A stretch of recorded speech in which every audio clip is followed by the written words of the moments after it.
آپ دیکھ رہے ہیں چینل آداب زندگی بائی نہال قادری۔ اگر ویڈیو پسند آئے تو زیادہ سے زیادہ شیئر کریں، لائک کریں اور چینل کو سبسکرائب کریں۔ بسم اللہ الرحمن الرحیم۔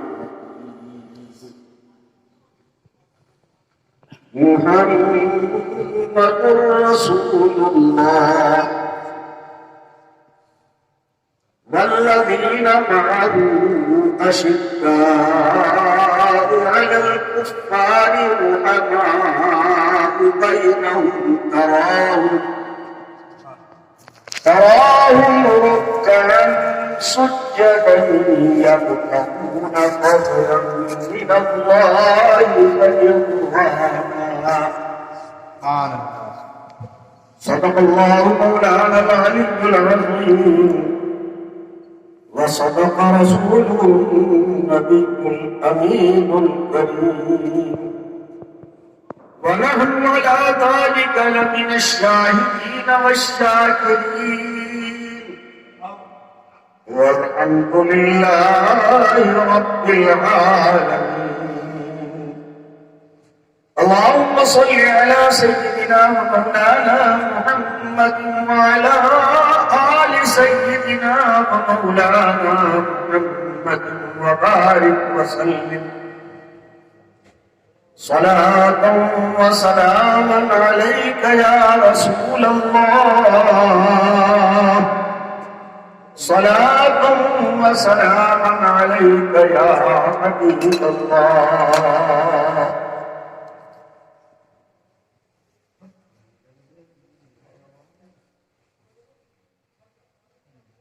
اللهم صل على سيدنا محمد وعلى آله وصحبه أجمعين۔ قصہ درد کو دلچسپ بنانے قصہ درد کو دلچسپ بنانے کے لیے تم کو عنوان بنایا ہے فسانے۔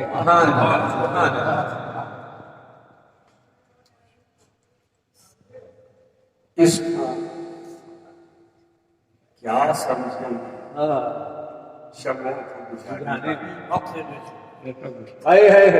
اس کو کیا سمجھیں گے شموں کو بجھانے والے، کتنا مجھتا ہے سمجھ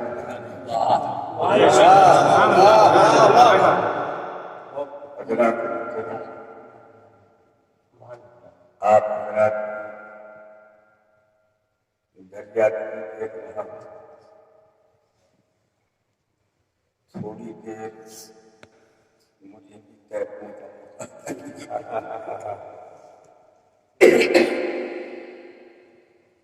یقیناً آپ اتنی دیر سے سنتے سنتے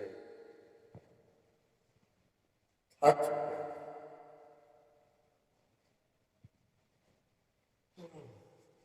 اب یہ میں محسوس کر رہا ہوں، آپ کا جو حال آپ کا، میں نے قرآن مجید کی ایک آیت کریمہ تلاوت کی، وہ بھی مکمل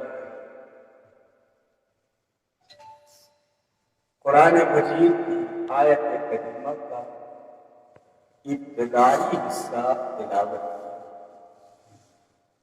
اس میں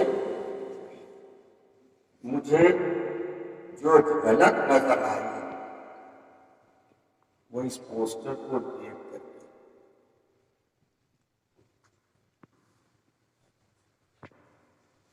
آپ حیران ہوئے کہ اس پوسٹر میں کون سی جھلک دکھائی۔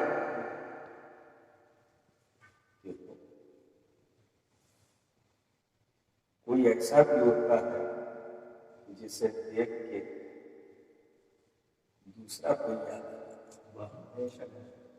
آتا، ہم اسے دیکھ کے کچھ یاد کر رہے ہیں۔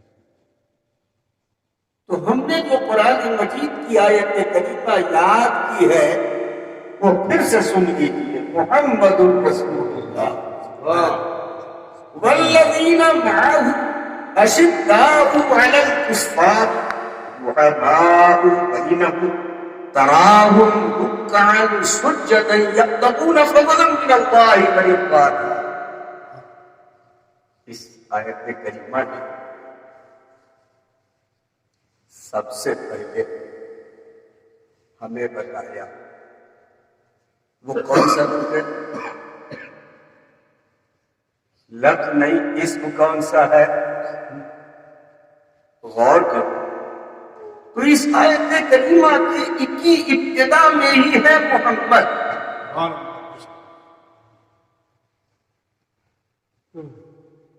تو آج جن کی یاد ہم مجتمع ان کا نام تھا. ایک بات ذہن میں رکھنا چاہیے، وہ یہ ہے کہ دنیا میں اگر کسی شخصیت کا نام سب سے زیادہ رکھا گیا تو وہ ہمارے آقا ہونا حضور احمد مصطفیٰ محمد مصطفیٰ صلی اللہ علیہ وسلم کا نام رکھا گیا، نوح کا نام رکھا گیا، نہ ابراہیم کا نام اس قدر رکھا گیا، نہ موسیٰ اور عیسیٰ کا نام رکھا گیا. جو میرے آقا مولا سید عالم صلی اللہ تعالی علیہ وسلم کے نام پاک کو شہرت ہوئی اور اس نام پاک کو جس قدر لوگوں نے اپنایا، روح زمین پر کسی شخص کا نام اتنا نہیں اپنایا. کوئی کتنا ہی معظم و محترم رہا ہو، اس کو یہ بزرگی نصیب نہ ہو اور اس کو یہ فضیلت نصیب نہ ہوتی کہ ہر جدھر پہ ادھر محمدی نظر ہے. آپ غور کریں تو آپ کے ذہن میں ایک بات ہے، اس نام کو ہمارے مولانا سجاد صاحب رحمۃ اللہ علیہ نے انتخاب کو کیا تھا.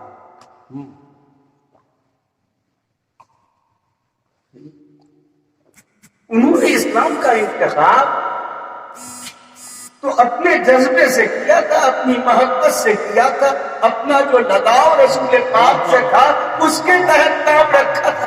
میرے آقا کا نام اگر محمد ہے تو اس نام کو صبح قیامت تک زندہ رکھنے کے لیے امت محمدیہ کے لیے لازمی ہے. میں اپنے بیٹے کا نام محمد رکھ رہا ہوں تاکہ یہ سلسلہ صبح قیامت تک چلتا ہے. یہ سمجھنے کی کوشش کرو، محمد نام رکھ دیا، نام کچھ اثرات ہوتے ہیں، ناموں کے اثرات ہوتے ہیں. میرے نبی کا نام محمد اور محمد کے معنی سراپا تاریخ. میرے نبی کا نام محمد اور محمد کے معنی سراپا تاریخ، وہ نام جس سے ہم کو ستائش کی شوقیں ابلتی ہیں، وہ جو اپنے وجود میں تعریف کے علاوہ کوئی دوسری چیز نہ ہو، وہی تو محمد ہے.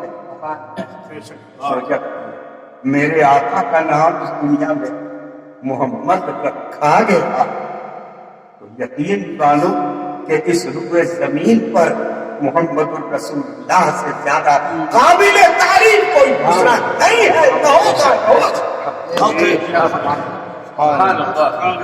ہے. تعریف والے اور پھر ان کی سب سے بڑی تعریف یہ ہے کہ جس کا جو شخص ان کے نام پہ اپنا نام رکھ لے وہ بھی سراپا تعریف ہوتی ہے. اور تعلق ہے تو رات کے اندھیرے میں جیسے ستارے جگمگاتے ہیں ایسے ہی تو اس پہ تصویر والا جگمگاتا ہے. سبحان اللہ، سبحان اللہ. اور تو نہیں کرتے، اور غور کرو تو سمجھ میں بات آ جائے گی کہ محمد مظہری نے ایک راستہ دکھایا. مظہر کہتے ہیں کس کو؟ واہ واہ واہ واہ. مظہر کہتے ہیں کس کو؟ جہاں سے کوئی چیز ظاہر ہوتی ہے تو محمد اگر مظہری ہے تو مطلب یہ ہے کہ اس مذہب سے محمد ظاہر ہوں گے. اور سید عالم صلی اللہ تعالی علیہ وسلم کی تعریف بھی تعریف، اس کے علاوہ کوئی دوسری چیز. میرے آقا و مولا کا نام محمد، آقا و مولا سے مراد سید عالم ارواحنا خدا صلی اللہ تعالی علیہ وسلم. ذرا ان کی شان کو ملاحظہ فرمائیے. اس روئے زمین پہ ہے،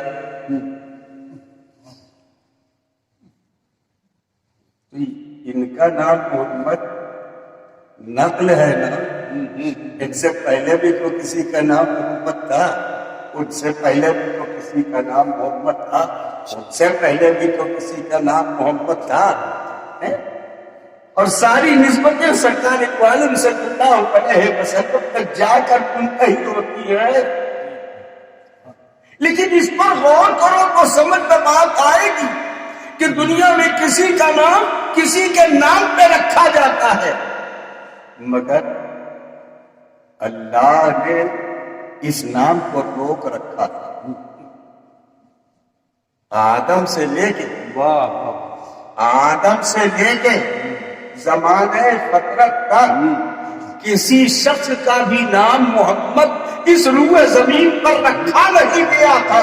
جب آپ پیدا ہوئے تو رب کائنات نے انہی کا نام محمد رکھا. پہلا نام ہے، بے شک پہلا نام. اور میں تفصیل کیا بیان کروں. محمد میں 4 حرف ہے. کیا حرف ہے؟ کیسے بغضی لوگ ہیں جو 4 کو نہیں پاتے. کیا کہتے ہیں؟ واہ. محمد میں 4 حرف ہے نا. حیات تو پڑھے لکھے آدمی نہیں صحیح پڑھا میں چند آدمی صحیح. کیا کہنے ہیں؟ واہ واہ واہ. کم سے کم ہماری بات سنیں گے اور ہماری اصلاح کر دیں گے بات. محمد میں 4 حرف ہیں. پہلے میم، اس کے بعد پے. میاں کیا بتاؤ، ہم لوگ ہندوستانی ہیں، ہاں پڑھے پڑھایا جا رہا ہے اس لیے ہم لوگ پڑھتے ہیں. جی محمد میں پہلی ہے میم، اس کے بعد ہے ہاں، اس کے بعد پھر ہے میم، اور میم کے بعد پھر ہے دال.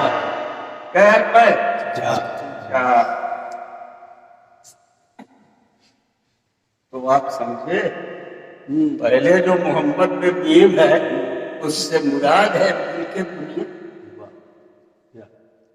اور جو دوسرا میم ہے اس سے مراد ہے ملک آخرت، اور بیچ میں جو ہاں ہے اس سے مراد ہے حکومت. تو ملک دنیا اور ملک آخرت میں حکومت ہے. ملک دنیا اور ملک آخرت میں حکومت ہے. اور پوچھو کب سے کب تک، تو دال بتاتا ہے دائمی. ملک دنیا اور ملک آخرت میں دائمی تکبیر، رسالت، علماء اہل سنت، یار حیدری. آج دنیا ملک آخرت میں دائمی حکومت ہے. اس حکومت کو تو باقی رہنا ہے.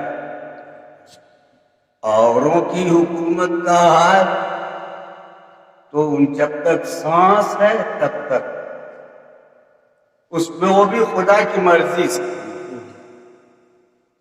کوئی تو اپنی زندگی میں تخت شاہی سے اتار دیا جاتا ہے اللہ کی ذات. لیکن کوئی ایسا ہے کہ اس کی حکومت اس کی سانس کے آخری سانس تک باقی رہتی ہے.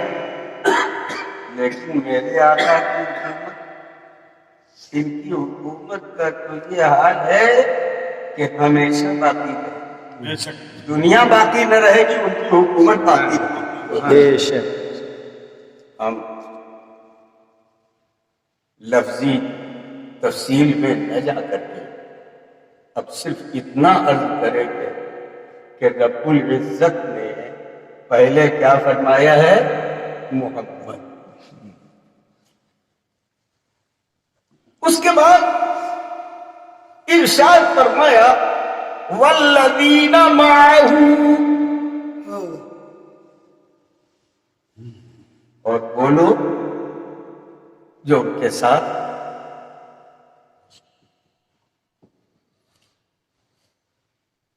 تو محمد کے ساتھ میں تو سارا زمانہ ہے، مگر سمجھدار بڑے بزرگوں میں، دانش مندوں میں، عمر دراز لوگوں میں اگر کوئی سب سے زیادہ حضور کا ساتھ دینے والا، سب سے پہلے ساتھ دینے والا کوئی ہے تو وہ حضرت ابوبکر ہے۔ بے شک سبحان اللہ تمام صحابہ حضور کے ساتھی ہیں، ہم لیکن پروردگار فرماتا ہے والذین معہ، محمد اور ان کے ساتھی اشداء علی الکفار، کافروں پر شدت اختیار کرنے والے۔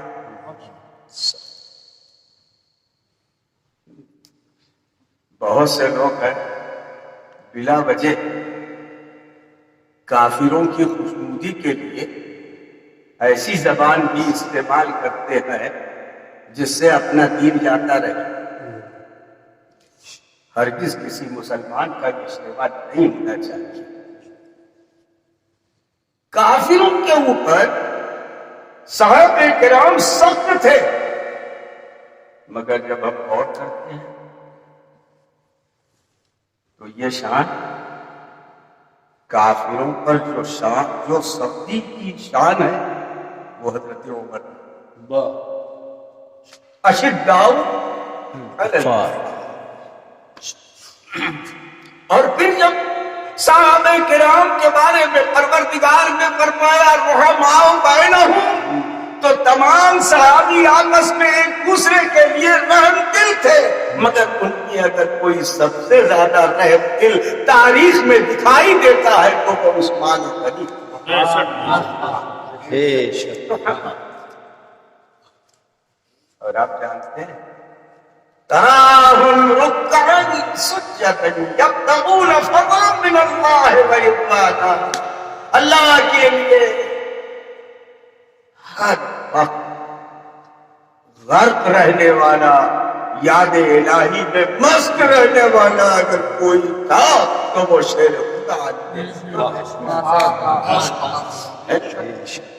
تو کہتے ہیں تمام صحابہ کی یہی شان ہے، لیکن جب ہم اس پر غور کرتے ہیں تو معلوم یہ ہوا کہ بالترتیب خلافت کا تذکرہ پروردگار عالم نے قرآن مجید میں کر ہی دیا ہے۔ معہ سے مراد ابو بکر ہے، اشداء علی الکفار سے مراد عمر ہے، رحماء بینہم سے مراد حضرت عثمان غنی ہے، اور تراہم رکعا سجدا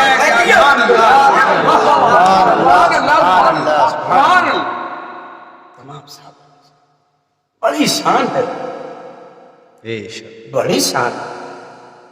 جس ترتیب کو پروردگار عالم جل مجدہ نے جس ترتیب کو ظاہر فرمایا ہے، اللہ کا کلام ہے، دنیا داروں کا کلام نہیں ہے، اللہ کا کلام ہے۔ اللہ کا کلام جس طرح سے نازل ہوا ایسے ہی تو دنیا دیکھ رہی ہے۔ پہلے ابو بکر خلیفہ ہے، دوسرے حضرت عمر ہے، تیسرے خلیفہ عثمان ہے، چوتھے خلیفہ حضرت علی ہے۔ بے شک اس کا انکار ہرگز نہیں۔ اور یہ کیسے آپس میں ملے ہوئے لوگ تھے، ذرا غور تو کرو۔ ابو بکر کے ہاتھ پر سب نے بیعت کی کہ تو آپ خلیفہ رہیں گے، عمر کے بعد ان کے ہاتھ میں سب نے خلاف بیعت کر لی، آپ خلیفہ رہے گی۔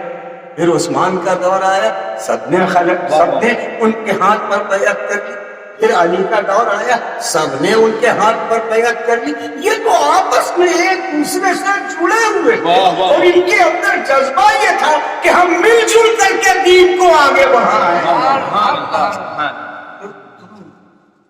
یہ نہیں سمجھتے کہ دھاگا ٹوٹ جاتا ہے جب دھاگے مل کے جڑ جاتے ہیں، رسی بن جاتی ہے تو اس کا توڑنا آسان نہیں ہوتا۔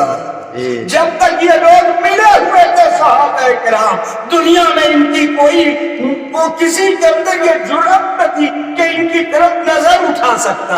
جب دھاگے الگ الگ لوگ کرنے لگے تو رسی ٹوٹنے دکھائی۔ حضرات، میں آپ کو صرف اتنا بتانا چاہتا ہوں کہ حضرت ابوبکر بڑے، دیکھو جو بات ذہن میں آتی ہے وہ یاد کرتے ہیں۔ حضرت ابوبکر بڑے، آپ کو میری بات میں تأمل ہوگا، مگر میں آپ سے پوچھتا ہوں، ابوبکر حضور صلی اللہ علیہ وسلم کی بارگاہ میں ایک ایسے صحابی ہے کہ حضور سے صرف 2.5 سال عمر میں کم تھے، اور حضرت عمر کو دیکھو تو وہ ان سے کم تھے، عثمان کو دیکھو تو وہ ان سے کم تھے، علی کو دیکھو تو وہ ان سے عمر میں کم تھے۔ تو اب اتنا تو سمجھ میں آنا ہی چاہیے کہ وہ بڑے ہیں، پھر وہ بڑے ہیں، پھر وہ بڑے ہیں۔ سبحان اللہ۔ سرکار دو عالم سید عالم جناب محمد رسول اللہ صلی اللہ علیہ وسلم کے اصحاب کی شان، ان کی شان بہت بلند ہے۔ حضرت علی مرتضیٰ کرم اللہ تعالی وجہ سے کسی نے کہا کہ علی آپ بڑے جری ہیں، بڑے بہادر ہیں، آپ جیسا کوئی نہیں۔ تو حضرت علی کیا کہتے ہیں؟ نہیں، بڑے جری اور بڑے دلیر، بڑے بہادر ابوبکر ہے۔ علی یہ کیسے؟ کہا یہ تو صحیح ہے کہ تم مجھے دیکھتے ہو تو کہتے ہو کہ میں بڑا بہادر ہوں، میں بڑا جری ہوں، لیکن میں نے دیکھا ہے میدان بدر میں جب سرکار دو عالم میدان جنگ میں تشریف رکھتے تھے تو لوگ لڑ رہے تھے، اور ایک ابوبکر تھے کہ ان کے ہاتھ میں ننگی تلوار تھی، یہ لے کے سرکار دو عالم صلی اللہ علیہ وسلم کے سرہانے سے حفاظت فرما رہے تھے کہ کسی کو ان کے ہاتھ طرف آنے کی ضرورت نہ۔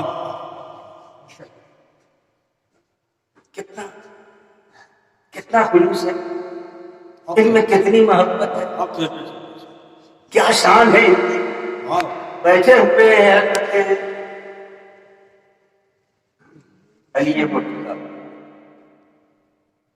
اور حضرت علی بیٹھے تو حضرت ابوبکر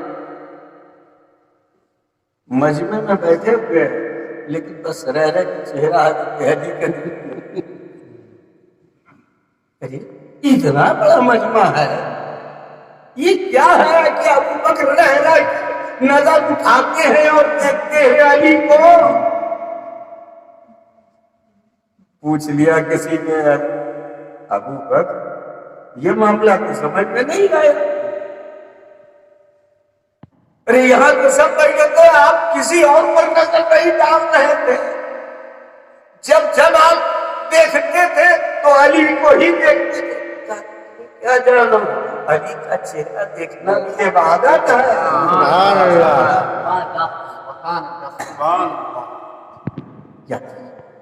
جب انسان کے اندر خلوص ہو، محبت ہو، تو وہ ایک دوسرے کو اپنے سے افضل اور بڑا سمجھتا ہے، اور جب انسان کے اندر گھٹیا پن ہوتا ہے تو ایک کو دوسرے سے گرانے کی کوشش کرتا ہے۔ پھر سمجھو آپ کے والد صاحب کوئی شخص نہیں، ہم کسی ایک کی طرف اشارہ نہیں کرتے، چاہے کیسے ہی تھے، کیا آپ کو یہ پسند آئے گا کہ آپ کے والد صاحب کی زندگی کے اندر کوئی اگر لغزش بھی ہو تو اس کو کوئی بیان کرے؟ سچ بتا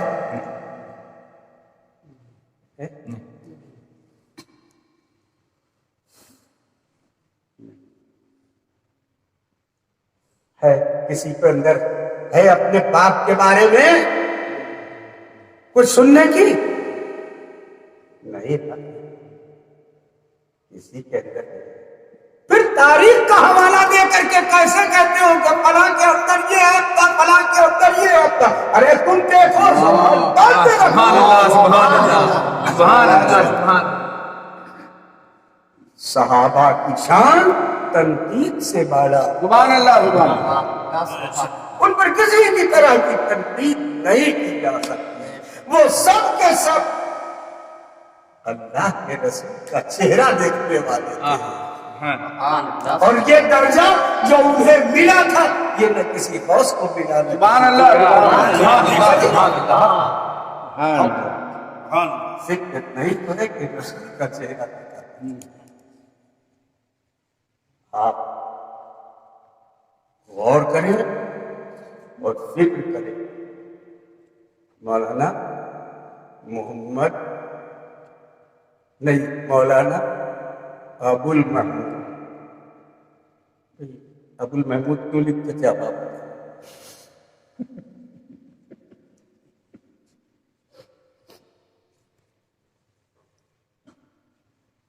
اچھا ہے کہ وہ ابو المحمود تھے، ابو المحمود تھے، مگر معلوم نہیں اپنا صاحب دادا محمود رکھتے تھے کہ دیکھا نہیں آپ کھل گئی بات، یہ اب بات سمجھ میں آ گئی۔ تو ابو المحمود سن کر کے لوگ یہ لقب ابو المحمود لکھتے ہیں، ارے نادر خدا نے ان کو محمود عطا کیا تھا، سبحان اللہ ابو المحمود محمد پروردگار عالم جل مجدہ نے کیا شان عطا کی ہے اپنے مقدس ترین بندوں کو، ذرا اس پر بھی نظر کرو تو سمجھ میں بات آ جائے گی کہ جب کوئی شخص بلند و بالا ہوتا ہے تو اس کی شان کی ویسی ہی نظر آتی ہے، اور اگر پروردگار چاہے، اگر پروردگار چاہے تب تو اس کو کوئی گراوٹ دے سکتے۔ ایک بات عرض کر کے آگے بڑھ جاؤ، دنیا میں جب کوئی ترقی کرتا اور لوگ اسے گرانا چاہتے ہیں تو قدرت مسکراتی ہے، جسے ہم پڑھائیں گے تمہاری اوقات ہے کہ اسے نیچا کرو، اور جسے پروردگار گرائے سب لوگ مل کر کے چاہیں کہ اسے اونچا کرے، قدرت پھر مسکراتی ہے، تمہاری حیثیت وہ تو عز من تشاء وذل من تشاء، بے شک اللہ جسے چاہے عزت دے، اللہ جسے چاہے ذلت دے۔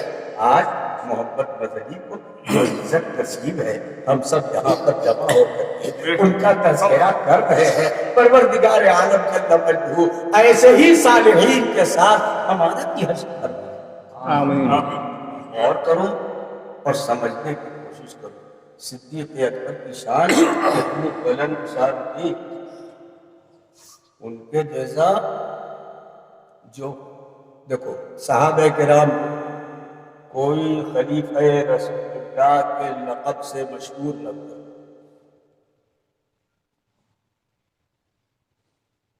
کوئی خلیفہ رسول اللہ کے لقب سے مشہور نہیں ہوا. حضرت ابو بکر ہی کی شان ہے کہ انہیں خلیفہ رسول اللہ کے نام سے یاد کیا جاتا ہے.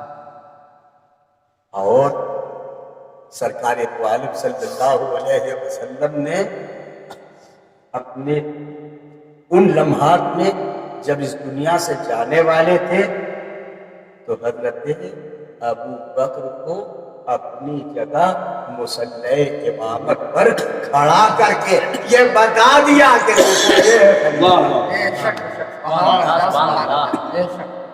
اور اسی کے اوپر تو سارے صحابہ نے کہا کہ جس کو رسول اللہ نے آگے کیا ہے ہم خدیجہ نہیں. حضرت صدیق اکبر رضی اللہ تعالی عنہ کا لقب کیسا لقب تھا کوئی جان سکتا ہے اس کو. اور جو ان کے اندر دلیری تھی جو ان کا جذبہ تھا وہ آپ سمجھے یوں کہ ایک یہودی عالم جس کا نام فخاس تھا وہ اپنا مجمع لگائے ہوئے اپنے لوگوں میں بیٹھا ہوا ڈینگے ہاتھ رہا. حضرت ابو بکر صدیق پہنچ گئے. میں نے کہا سچ سچ بتاؤ اسلام کیوں نہیں قبول کرتے؟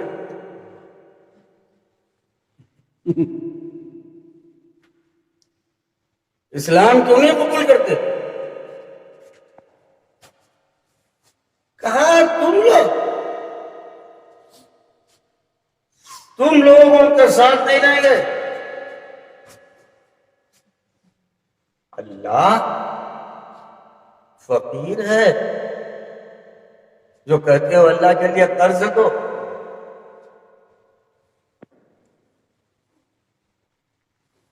اللہ فقیر ہے,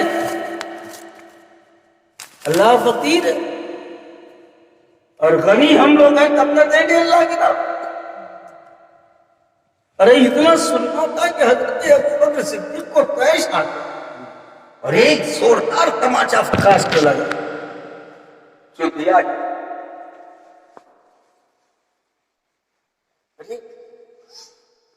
رسول اللہ صلی اللہ علیہ وسلم اتنے قریبی اور اس دنیا کے اندر مانے اپنے صداقت کے پہ کر رحم جذبہ اپنے اندر ایسا رکھنے والے کہ جو ہر چیز کو سہ لیا کرتے تھے, ان کے وہ اتنا پیش آیا. شکایت کی سرکار دو عالم صلی اللہ علیہ وسلم سے کہ ابو بکر نے ایک تھپڑ مارا. فخاس جیسے عالم, توریت کے عالم کو انہوں نے ایک تھپڑ مارا. حضور نے پوچھا فخاس سے کیوں تم نے یہ کہا ہے؟ انہوں نے کہا نہیں ہم نے نہیں کہا.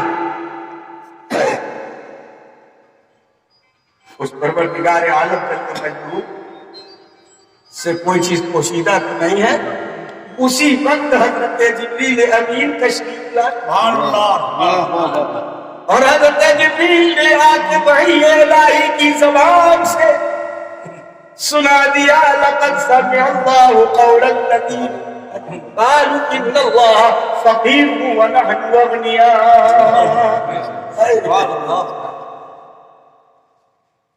قالوا ان اللہ فقیر ونحن اغنیاء. کوئی لوگ کہتے ہیں ان کا لقب صدیق ہے. پروردگار عالم جل مجدہ نے حضرت صدیق اکبر کی تائید فرمائی کہ یہ جھوٹا ہے, یہ جھوٹا ہے.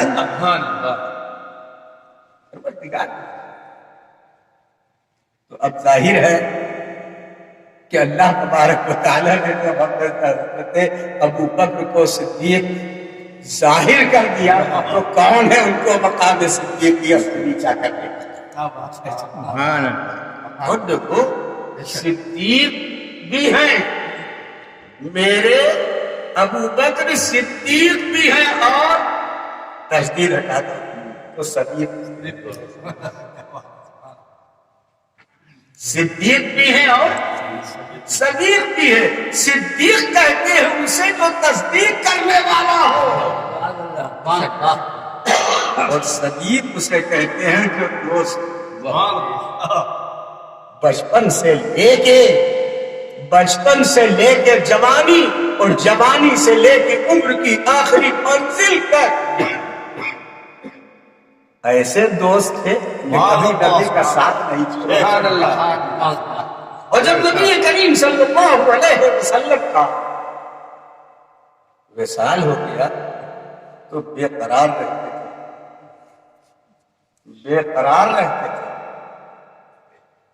بے قرار بے چین رہتے تھے. کیسے دیکھ لے جمال مصطفیٰ، کیسے نبی کریم سے ملاقات ہو جائے.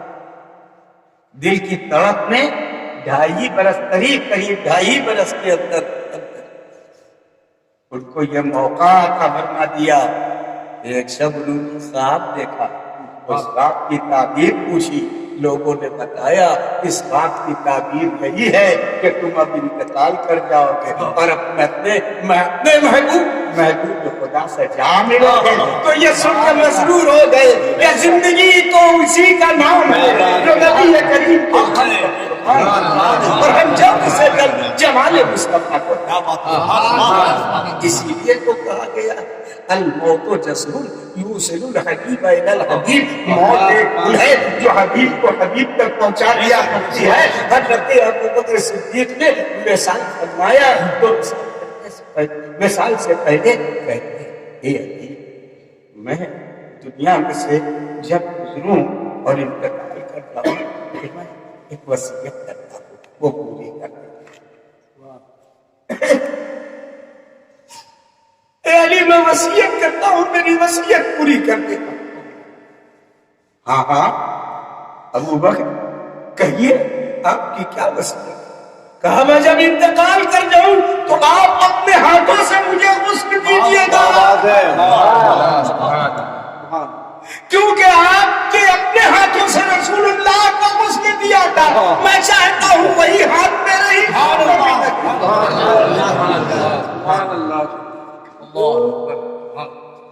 حضرت علی نے حضرت ابو بکر کو نہلایا.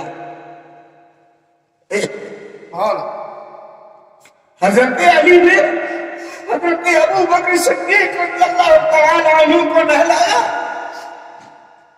وصال تو کر گئے. آپ کیا کہتے ہیں کہ مقام ابو بکر بہت بلند مقام، بہت بلند مقام. ان کے بلندی مقام تک کسی کے ہوش و خرد کی رسائی نہیں ہو سکتی. پروردگار عالم جل مجبور میں حضرت سیدنا ابو بکر صدیق کو رسول اللہ کی محبت کا پیکر بنایا تھا. جو ان کو دیکھ لیتا تھا رسول کی محبت نظر آتی. ابو بکر صدیق رضی اللہ تعالی عنہ وصیت کی. انتقال کے بعد غسل و کفن کے بعد مجھے نہلا دھلا کے کفن پہنا کے لے چلنا اور روضہ رسول کے دروازے پر رکھ دینا اور بلند آواز سے کہنا یا رسول اللہ. لفظوں میں فرق ہو سکتا ہے، واقعے میں کوئی فرق نہیں. یا رسول اللہ آپ کے دروازے پر آپ کا غلام حاضر ہے، اجازت ہو تو اندر آئے.